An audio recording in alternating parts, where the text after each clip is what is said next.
Hey everybody, I have a Trek, excuse me. I think it's an FX2, but I'm not exactly sure.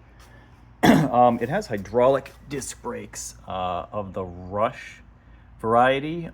There's not a whole lot of information online about this particular brand. I'll put some links in the description about what I was able to find. None of it was really positive. Everyone says it's kind of garbage components, and they should really be replaced with like a Shimano or something.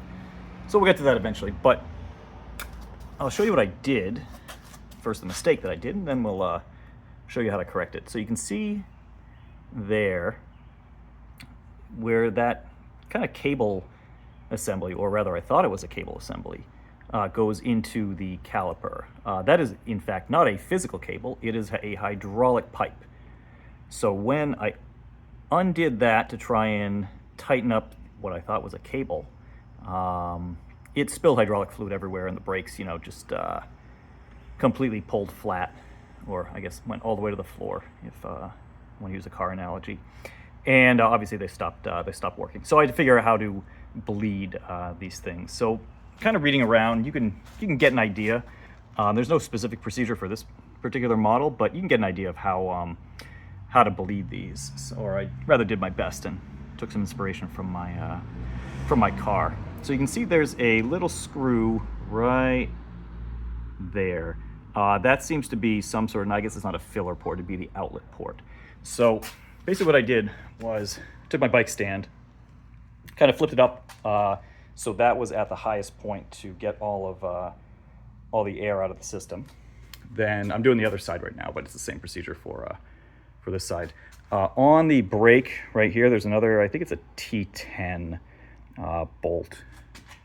You can see it right there. It's got a gasket on it, but that seems to be the top, and I'm going to call that the reservoir, where there's probably a piston somewhere in here, kind of like a brake cylinder on a car. But what I did was, and I think this takes mineral oil. I don't think it's DOT fluid. It seems really, really thick. When some of it's kind of spilled out, it was a purplish color. I think it's mineral oil, so we're just gonna try mineral oil. It seems to work. Okay. I got a syringe with a little pipe that fits exactly into there, that hole, which is kind of nice. So what I did was I just kind of cranked up the brake pressure like this on this set, and then I released this screw so a little bit of air would come out, and then a bunch of fluid, just kind of like manually bleeding brakes in a regular car.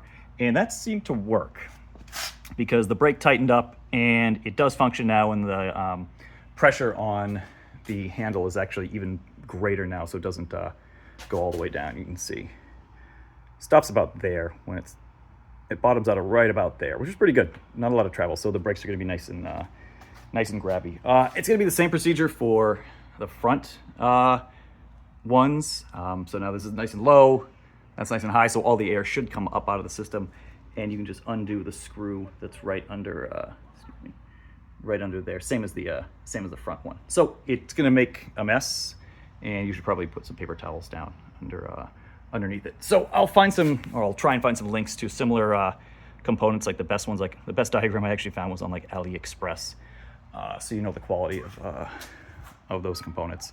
But I hope this helps. If you're stuck with a Trek FX2 with these Rush hydraulic brakes and you can't find any information about them, I think the procedure is pretty much the same as other hydraulic brakes, but we'll put something up just with this specific model.